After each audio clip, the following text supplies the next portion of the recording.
forest is not cut down for fun, it's cut for timber, for cattle pasture, for agricultural production, for palm oil. And so our role is to engage the corporations that are behind and who are complicit in profiting off of the of deforestation. I have been living in the Amazon for the last 15 years, living and working here. I come from the south of Brazil.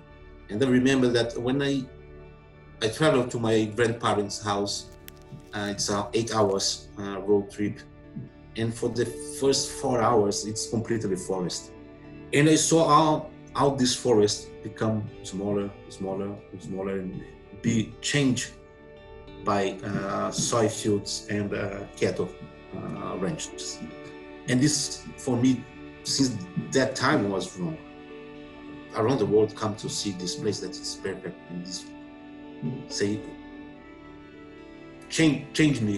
How can we just thinking change everything this to put soy and cattle?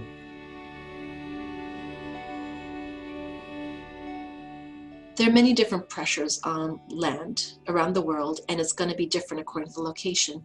But if we look, for example, at the largest tropical humid forests in the world, the Amazon, the pressures there are clearly driven by cattle ranching, so meat industry, as well as to some degree soy farming, and then to a lesser degree factors like damming for hydroelectricity, gold mining, other types of mining efforts.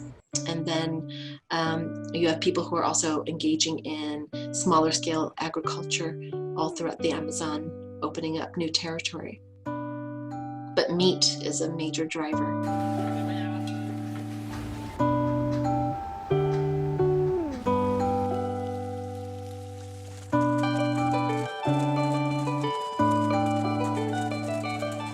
Cows require often, large habitats to graze it. And when you don't have that, you can tend to chop down more forest. Now there, of course, deforestation is causing air pollution. We know, there are lots of looks at the production of meat, whether it's grass-fed or, on a conventional feedlot.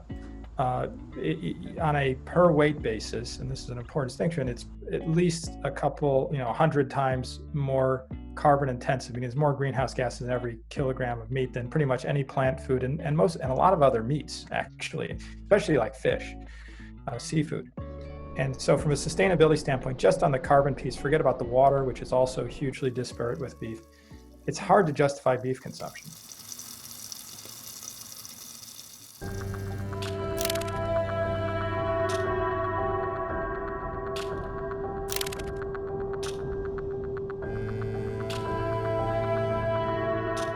The second biggest in terms of the climate impact is Indonesia. And so even though Indonesia, it's not the same area of Brazil, because it's not as big. Like even just to give you things in a perspective, so in the past year in Brazil, and just in the Amazon, they lost like 18 Detroits in terms of the scale of of how much forest was lost. In Indonesia, it's not so much about the square area, but just how thick that carbon is, because it's on peatland, which is like the swamp that the forest stands above. So, and those forests are being converted mainly for palm oil and pulp and paper. So those are the big areas. Congo Basin's critical, but also the boreal, which is in Canada, primarily in Ontario and Quebec, and also in Russia. That sort of green crown that sits above the globe, very important for climate change and for stabilizing the climate.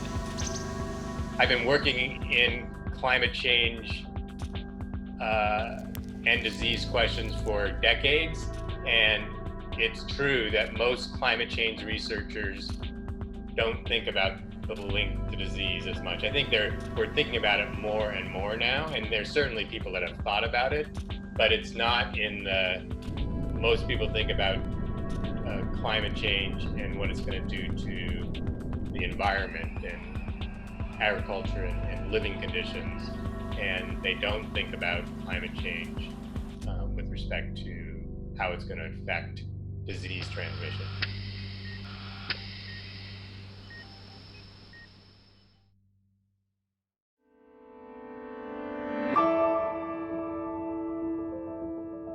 here in the Amazon, malaria is a big problem. Dengue, it's a big problem. Yellow fever, it's a big problem. And one of the smallest animals that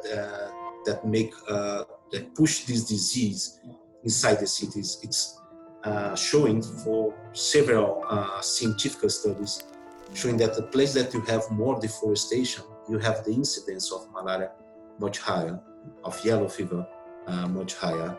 And this is a problem that the government not admit or not put this on the screen.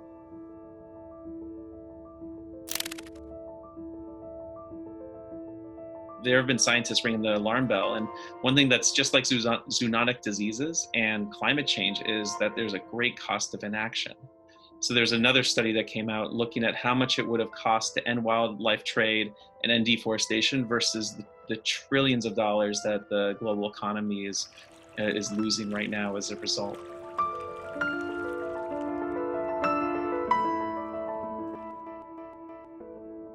Even if many of us individuals care about more than money, what makes the world turn, unfortunately, to date, is money and power. So yeah, I think a lot of roads lead right back there. We're spending around $10 trillion to dig us out of the COVID hole, and that's a low-end estimate. And so that's just one virus, right? But let's just consider the one virus for now. We know that deforestation is a major driver of these emerging viruses. So if we spent what we needed to spend based upon the best available science to reduce deforestation by half in the hot spots where we know these viruses emerge, and if we spend what we needed to spend to really monitor wildlife trade for pathogens, which we don't really do at all right now, so the movement of wild animals around the globe that could be carrying stuff, which has led to outbreaks of diseases. If we spend what we needed to spend to do what's called viral discovery, meaning looking in wildlife for viruses in particular that might jump into people, and if we had better surveillance of the viruses that may jump into people in populations at risk. So think about people working in the wildlife trade, people working on farms in hotspots where the pathogens are first, likely to show up. If we did all that, we estimated it would cost around $20 to $30 billion a year, globally. And that sounds like a lot of money until you look at the cost of this one pandemic and realize that if you spent $20 to $30 billion every year for a decade, you'd still only have spent about a few percent of $10 trillion. So the bottom line is that when it comes to emerging infections like coronavirus, salvation comes cheap.